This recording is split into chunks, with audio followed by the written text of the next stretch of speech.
चूतियों को घुमाने के लिए चाहे जो पैतरे है वो करता हूँ।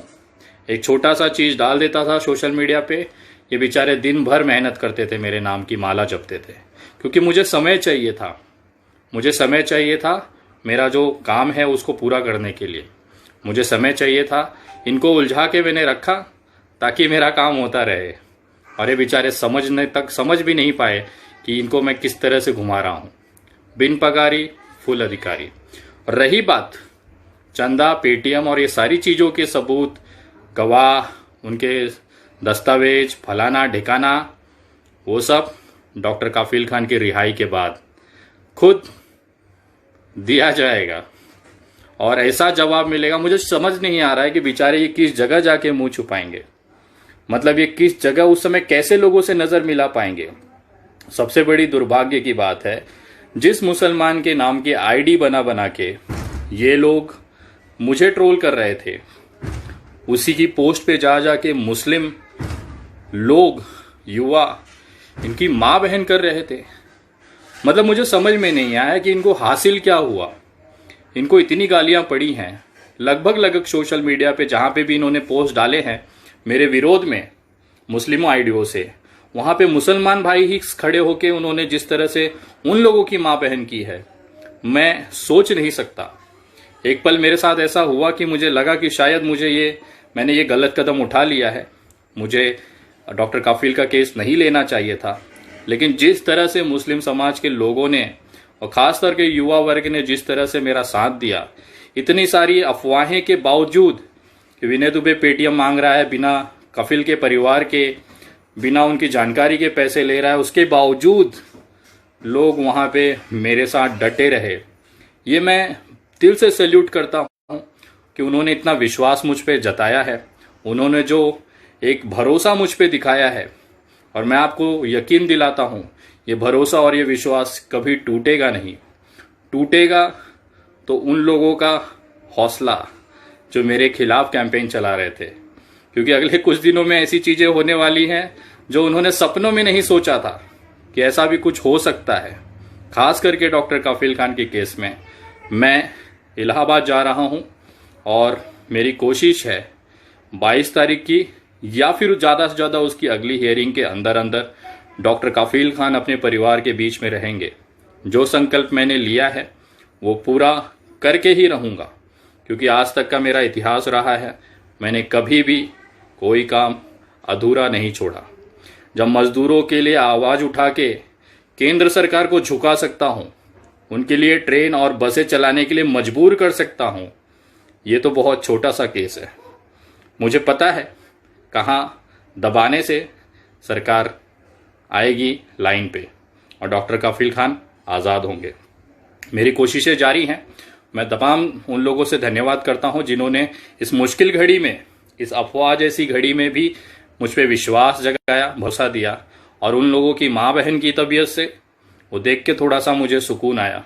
वो सारे फेक लोग थे, क्योंकि उनकी आईडीज पे वो मुसलमान भाइयों के लिए कठमुल्ले, मुल्ले, पंचर पुत्र, इस तरह के शब्द इस्तेमाल कर रहे थे, जो कहीं ना कहीं दिखाता है कि ये भारतीय जनता पार्टी के अंधभक्त हैं, जो मुस्लिम आईडियो से पोस्ट कर करके मुझे बदनाम करके, और मुसलमान समुदाय में उनको पता है विनय दुबे जब से सीए एनआरसी का मुद्दा चला है, उसने एक भारतीय होने के नाते मुस्लिम समाज के साथ में कंधे से कंधा मिला के खड़ा रहा है। उनके ऊपर एक विश्वास पैदा हुआ है, उसका ये विश्वास तोड़ने के लिए उन्होंने सारे हथकंडे अपनाए। बहुत सारे संगठन, हिंदू संगठनों से उन्होंने मेरे खिलाफ मुहिम चलवाई, लेकिन सफल नहीं हो पाए। तो आखिर में वो हार के डॉक्टर काफिल खान के केस में चंदाखोर, पेटीएम वगैरह वगैरह की मुहिम चलाई, और उसका फल क्या निकला? उनको मिला घंटा। विनय दुबे आज भी है, मुझे रत्ती भर फर्क नहीं पड़ता डॉक्टर काफिल खान का परिवार साथ दे ना दे, मुझे रत्ती भर फर्क नहीं पड़ता इन जैसे चमनचूतिए मेरा कितना भी विरोध कर ले। मैंने जो संकल्प लिया है वो पूरा होगा, इनका बाप भी नहीं रोक सकता। और मैं खुली चुनौती देता हूं, तुमको मेरा जो उखाड़ना है उखाड़ लो। डॉक्टर काफिल खान इस बार 1 या 2 सुनवाई के अंदर अंदर अपने घर पे होंगे। और मेरे विरोधियों से निवेदन है, कृपया अभी से बहाने तैयार कर लो। अगर सुनवाई में रिजल्ट नहीं आता है तो विनय दुबे के ऊपर फटेगा बिल, और अगर रिजल्ट आ जाता है तो वो डॉक्टर काफिल के परिवार की मेहनत होगी। मुझे कोई क्रेडिट नहीं चाहिए, न मुझे कोई चीज़ नहीं चाहिए। हाँ, इतना है, अगर नहीं होता है तो उसकी जिम्मेदारी मैं लेता हूँ, और अगर हो जाता है तो ये उनके परिवार की मेहनत है, मैं अभी कह देता हूँ, क्योंकि मैं अभी अभी आया हूँ इस केस में। लेकिन धोनी शॉट, हेलीकॉप्टर शॉट के साथ मैं इस मैच का फिनिश करूँगा और विजय ट्रॉफी लेके हम लोग बाहर निकलेंगे मैदान से। आप लोगों से बस एक निवेदन है, अगले 2 दिन, क्योंकि इलाहाबाद हाई कोर्ट 21 तारीख तक बंद है, कोरोना के पॉजिटिव केसेस मिलने के कारण उसे बंद किया गया है। 22 तारीख को वहाँ पे सुनवाई होनी है। मैं खुद उस सुनवाई में इलाहाबाद हाई कोर्ट उपस्थित रहूँगा। पर्सनली यहाँ से मुंबई से वापस जाऊँगा, और इसके साथ साथ आप लोगों से निवेदन है कि उस दिन और एक दिन पहले लगातार सोशल मीडिया पे डॉक्टर काफिल खान के लिए आवाज़ उठाएं। हमें केवल इतना करना है, हमारी हर दुआओं में, आपकी हर नमाज में, आपके हर भक्ति भाव में, पूजा पाठ में डॉक्टर काफिल खान के लिए एक बार दुआ ज़रूर मांगे। लोग कहते हैं जहाँ पे दवा असर नहीं करती वहाँ पे दुआएं असर कर जाती हैं। तो अब हमें इसी तरह से काम करना है, और पूरी कोशिश है कि 22 तारीख को एक खुशखबरी के साथ हम ज़रूर आप लोगों के सामने आएंगे।